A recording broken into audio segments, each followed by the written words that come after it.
चला आज आहे ना, आज सगळ्यांचे उपवास आहे. सोमवार आहे दुसरा आणि इथे बघू शकता मी एक साईडला गॅसवरती ना दूध तापत ठेवलेलं आहे.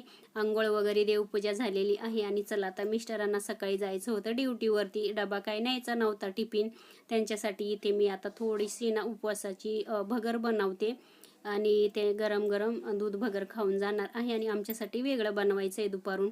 आता इथे भगर मी स्वच्छ करून घेतली आणि 2 पाण्यानं धुवून घेतली. त्याच्यामध्ये थोडंसं पाणी घातलं. आता मीठ घालते आणि आपल्याला जसं आपण भात शिजवतो तशी आपण भगर शिजून घ्यायची. त्यांना मग असं याच्यामध्ये थोडंसं गूळ टाकून आणि दूध टाकून देणार आहे. त्याच्यानंतर इथे बघा तुळस आहे माझी खिडकीमध्ये पण, किचनच्या पण.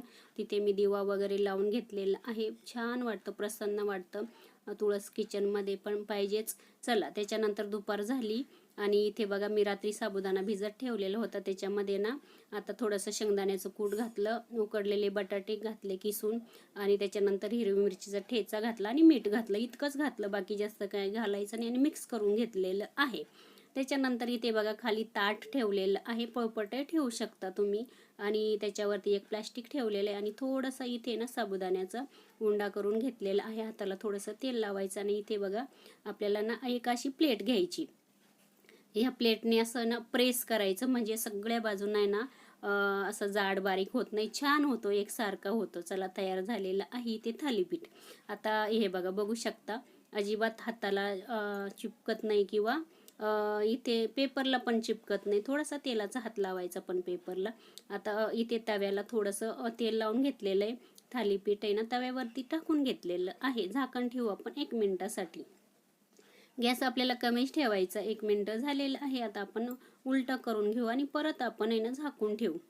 खरपूस दोन्ही बाजूने छान असं थालीपीठ भाजून घ्यायचंय. कमी तेलच टाकायचं, जास्त पण तेल नाही टाकायचं. हे बघ आणि याच्यासोबत आहे ना मी शेंगदाणे आणि थोडंसं खोबरं, हिरवी मिरची याची ना छान अशी चटणी पण बनवलेली आहे. हे बघा आमच्यासाठी दुपारून मग हे बनवलं. मुलं म्हणत होते थालीपीठ खायचं आहे, बघू शकता. त्याच्यानंतर संध्याकाळी स्वयंपाक बनवलेला होता म्हणजे उपवास सोडायला. इथे बघा भात बनवला, तुरीची डाळ बनवली, कोबीची भाजी बनवली, चपाती बनवली आणि नैवेद्यासाठी तांदळाची खीर बनवलेली आहे. गूळ घालून त्याची रेसिपी येईल तुम्हाला.